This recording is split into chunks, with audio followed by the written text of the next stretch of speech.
A long time ago on a planet so bare, some water and dirt got mixed up with the air.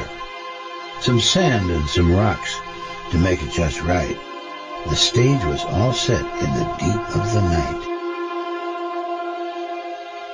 A bolt of white lightning, a great peal of thunder,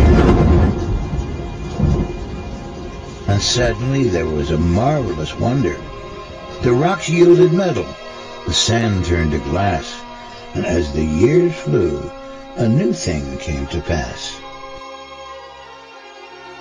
The metal formed gears, the glass a watch face, and little by little things fell into place. The parts came together just like a good rhyme, with ticks and with tocks and with hands that tell time. A beautiful watch began ticking one day, formed all by itself in a wonderful way. Ridiculous story, you say with a grin. Impossible, laughable, surely a sin. A watch needs a watchmaker, that's plain to see.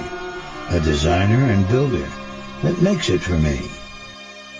Now all life is made of some interesting stuff. Cells of all shapes, like blobs filled with fluff. But looks are deceiving, and what we find there are factories and highways and gadgets to spare. Assembly lines, robots, electrical cable, libraries, software. Just look, if you're able. The marvels we see with a microscope stare make a watch look so simple, we dare not compare.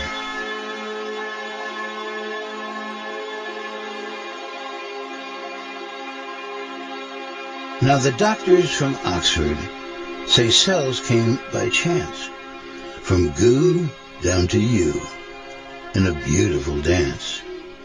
What's wrong with their thinking, to have such odd notions, that cells could just happen from dirt and warm oceans?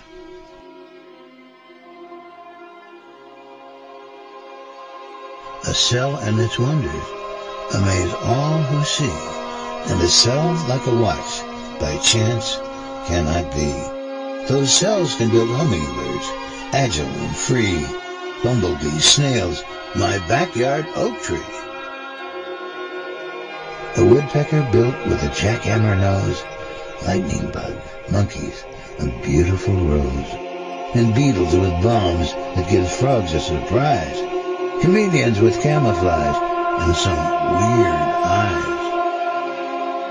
All nature on earth is so perfectly fine, we have to admit that it's all by design. And our Maker owns everything, both great and small. He's the masterful watchmaker, Lord over all.